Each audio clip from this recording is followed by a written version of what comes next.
Salam jemaat Tuhan dan pendengar Bread Life yang setia. Salah satu filsafat dasar masyarakat Indonesia adalah gotong royong. Gotong royong adalah ciri khas bangsa Indonesia. Menurut KBBI, gotong royong adalah bekerja bersama-sama. Ini juga berarti tolong-menolong dan bantu-membantu.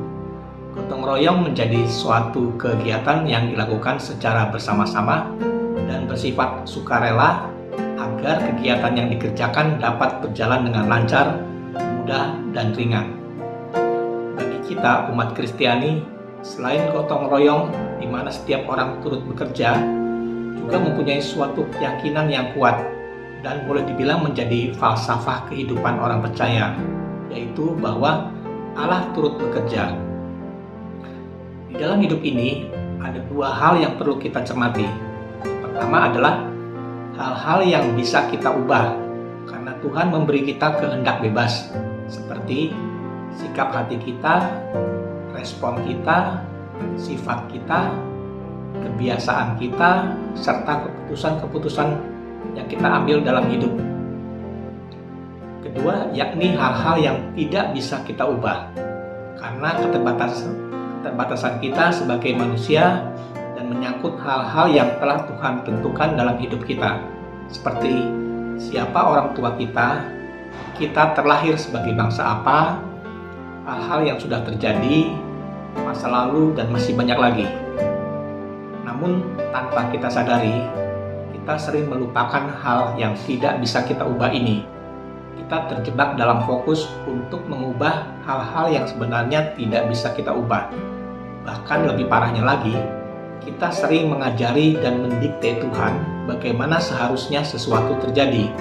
Rasul Paulus dalam Roma pasal 8 ayat 28 mengatakan, kita tahu sekarang bahwa Allah turut bekerja dalam segala sesuatu untuk mendatangkan kebaikan bagi mereka yang mengasihi Dia, yaitu bagi mereka yang terpanggil sesuai dengan rencana Allah. Hal ini jelas mengatakan bahwa Tuhan selalu bekerja untuk mendatangkan kebaikan bagi kita. Bahkan dalam hal-hal yang mungkin kita anggap tidak baik, saat suatu hal yang kita anggap tidak baik terjadi dan tidak bisa kita ubah, mari kita katakan pada diri kita sendiri, hanya karena saya belum melihat sisi baiknya, bukan berarti hal itu tidak baik. Keterbatasan kita sebagai manusia membuat kita tidak bisa melihat rencana Allah secara utuh. Untuk itu, mari kita lebih fokus kepada hal-hal yang bisa kita ubah, yaitu sikap hati dan respon kita. Untuk hal-hal yang tidak bisa kita ubah, mari kita belajar untuk mempercayakan itu kepada Tuhan. Kita tidak pernah tahu apa yang akan terjadi di dalam hidup kita, tapi percayalah, setiap hal yang terjadi pasti memiliki alasan. Saat suatu hal buruk terjadi dalam hidup kita, kita selalu punya pilihan. Pilihan untuk melihat dari sisi buruknya atau melihat dari sisi baiknya. Masalah dan pergumulan adalah cara Tuhan mendidik kita.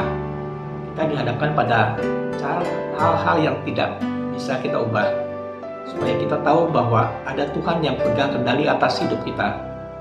Percayalah, Tuhan yang akan pimpin hidup kita karena Ia begitu menyayangi kita. Pertanyaannya adalah, bagaimanakah kita dapat mengalami secara nyata bahwa Allah turut bekerja dalam segala sesuatu untuk mendatangkan kebaikan? Pertama, mengasihi Yesus Kristus. Artinya, menjadi pribadi yang tidak hanya percaya tetapi juga mempercayakan segenap hidup kita kepada Yesus Kristus. Mengasihi Yesus berarti kita belajar untuk taat dan setia melakukan firman-Nya. Apapun yang terjadi, kita mau belajar untuk tetap berkata bahwa Yesus baik. Kita tetap bersyukur dalam segala hal. Kedua, dipanggil sesuai dengan rencananya. Artinya, kehidupan kita harus sesuai dengan teladan Yesus, yaitu peduli dan membagikan kasih bagi sesama, termasuk dalam misi memberitakan kabar baik.